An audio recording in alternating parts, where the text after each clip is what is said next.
ओम नमः शिवाय। श्रवण, स्मरण और संस्कार का सावन।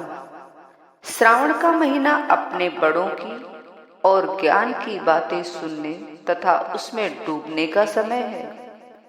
पार्वती ने इसी महीने शिव को पाने के लिए तपस्या की थी। यह महीना अपने भीतर जाकर अपने अंतस्थ के शिव तत्व से मिलने का समय है। स्वयं शिव तत्व हो जाने का समय है।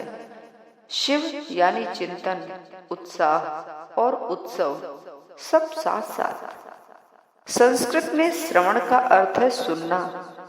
यह ज्ञान को अपने जीवन में समाहित करने का पहला चरण है। हम सुनते हैं श्रवण, फिर भी उसे बार बार स्मरण करते हैं, मनन, और फिर वह ज्ञान हमारे जीवन में एक निधि के रूप में समाहित हो जाता है। निधि ध्यास। शक्ति बिना शिव भी शव है। यह महीना अपने बड़ों की और ज्ञान की बातें सुनने और ज्ञान में डूबने का समय है। पार्वती ने इसी महीने शिव की पूजा की थी।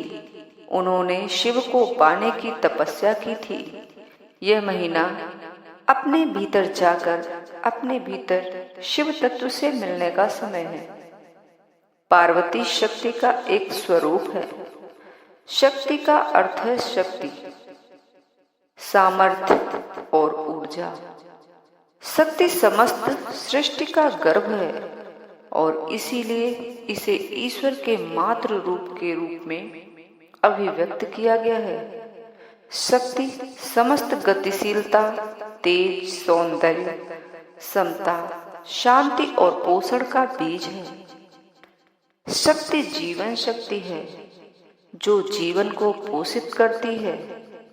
इस दिव्य ऊर्जा शक्ति के विभिन्न कार्यात्मक पहलुओं के अलग अलग नाम हैं और रूप हैं। शक्ति में ई ऊर्जा है। ई के बिना शिव शव बन जाता है, जिसका संस्कृत में अर्थ है निर्जीव। अवर्णीय है शिव तत्व। शक्ति व्यक्त गतिशीलता है। शिव तत्व अवर्णनीय है। आप बहती हवा, झूमते पेड़ देख सकते हैं, लेकिन स्थिरता नहीं देख सकते, जो सभी गतिविधियों का संदर्भ बिंदु है। गतिशील अभिव्यक्ति ही शक्ति है। अस्थिरता और स्थिरता दोनों ही शिव हैं, दोनों आवश्यक हैं। जब गतिशील अभिव्यक्ति आंतरिक स्थिरता के साथ मिलती है तो रचनात्मकता, सकारात्मकता आती है और सत्व उत्पन्न होता है। शिव का गतिशील रूप शक्ति है। शक्ति गतिशील शक्ति है।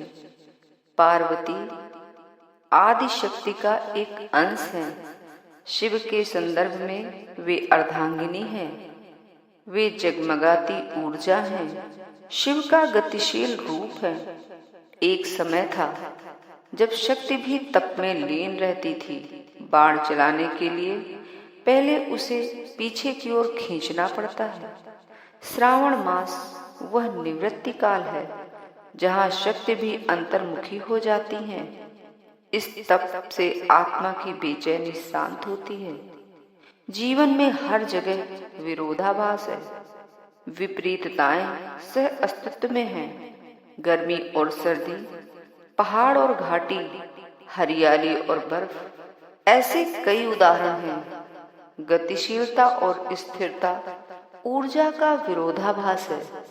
यही विरोधाभास जीवन में रस भरता है। शिव की अर्धांगिनी के रूप में वे उन सभी सुंदर विरोधाभासों का प्रतिनिधित्व करती हैं जो हमारे जीवन की गुणवत्ता को बढ़ाते हैं।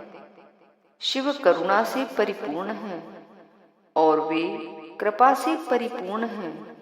शिव इस सृष्टि का स्थिर आधार है और वे गतिशील अभिव्यक्ति हैं। शिव दयालु हैं और वे भव्य हैं। शिव मासूमियत के साथ बुद्धि हैं और वे कौशल के साथ बुद्धि हैं। इस प्रकार वे सभी गुणों को साझा करते हैं। मन की शुद्धता के साथ उत्सव।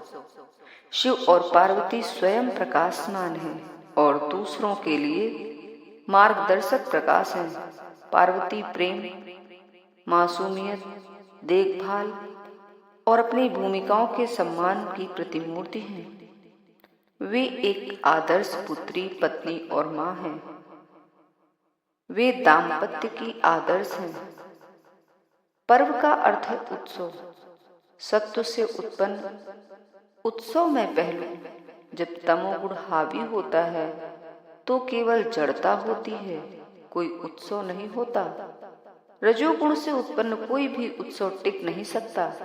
केवल सत्व गुण में ही हम निरंतर उत्सव में रहते हैं।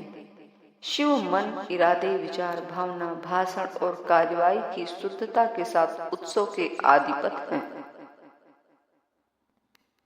उत्साह के बिना सब जड़वत। शाश्वत उत्सव पार्वती का प्रतिनिधित्व है। शाश्वत शांति शिव है। वे जीवन का मार्गदर्शन करने वाले एक अनुकरणीय युगल है।